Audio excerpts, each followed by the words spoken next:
Hey guys, welcome back to the channel.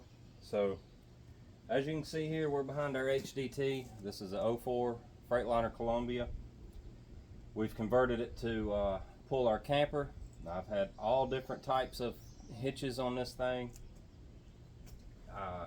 Started out just pulling from a fifth wheel, and I've made some videos on that. Yes, you can do it.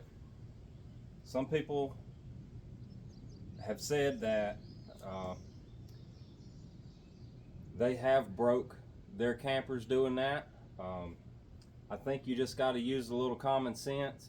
Try not to get this thing in too much of a bind, because these commercial fifth wheels do not articulate left and right.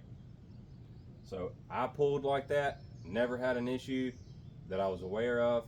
Then I converted to this setup right here with the gooseneck ball. I had this made. I bought the two pieces. This is a gooseneck ball that you that has a nut that you just drill like 1/2 inch plate or something, and drop the ball in, screw the nut on the bottom. This piece up here is a weld-in kingpin. So it came with this piece and the kingpin, which is in the jaws right now. So I took it to a machine shop, had them drill it out, tap it, screw that ball into it, and then they welded it. So then I drilled 4 holes right here and tapped them, put some 1/2 inch bolts, grade 8 bolts in here to preload this kingpin on those jaws right there. That raises everything up, takes all the wobble out of it. And as far as the camper goes, now I don't use any of like the ranch hand adapters or conversions to run the gooseneck ball. But what I do have, I did buy this Anderson adapter right here. It's the ultimate, I think it's called the ultimate gooseneck adapter or something like that. But anyway, this piece right here goes underneath here and bolts onto the kingpin. You take this lube disc off, but it bolts up and converts to a gooseneck ball. This was the only thing that I felt comfortable using, because those adapters that bolt onto the plate right here, unless you wanted to buy a goose box, which they are pretty pricey, so I elected to go this route. So I bought this, and it bolts on right here. No holes have to be drilled. It just has 2 bolts, these right here, that go through. There's some holes in the side right here, and you can see there's a recess right here. This goes over the kingpin. Then those bolts go through here. Then there's set screws here, here, here, and here. Those go up against here and pushes this down, which pushes these bolts against this part right here. Then this cable right here has a pin, pushes across right there.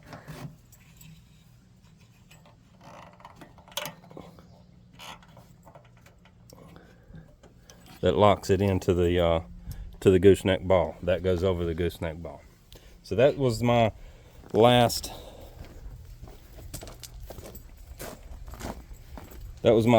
setup. That was the way that I was doing that. And in order to do that, this fifth wheel does pivot front to back. So I welded these nuts onto the side of the fifth wheel, put these bolts in with a set screw that locks them in place. I can adjust those, tighten them down so that it locks this fifth wheel from moving.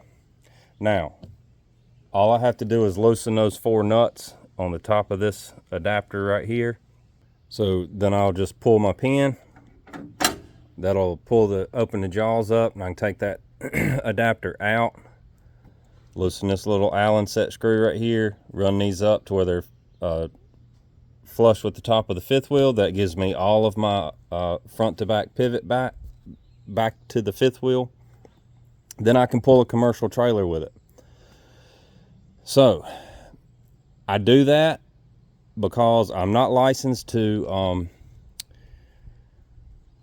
for hire, but I do borrow a trailer once in a while to move some equipment for myself.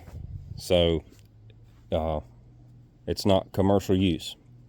Now, on to the new part. So many of you that have been following the channel and have seen this truck before, as you can tell, this frame was tapered right here. So I went in, cut that weld out right there, raised this up, filled it back in on both sides, bought this 1/2 inch plate, welded it in. Done the same thing here, added a Reese hitch,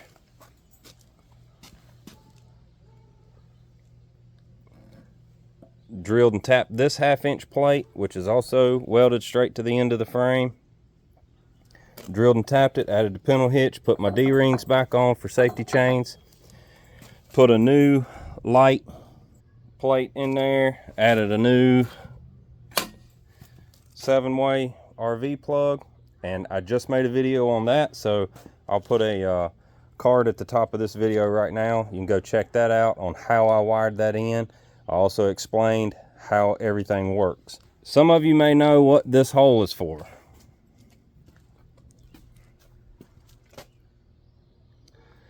So this is like the B&W style, for a B&W style fifth wheel.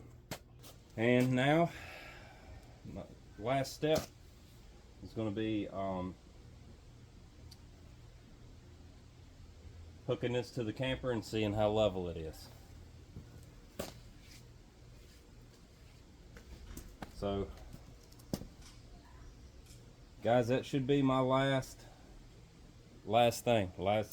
I really like pulling with the camper in front of the axle. Just puts a little more weight on the front axle. But I settled for this.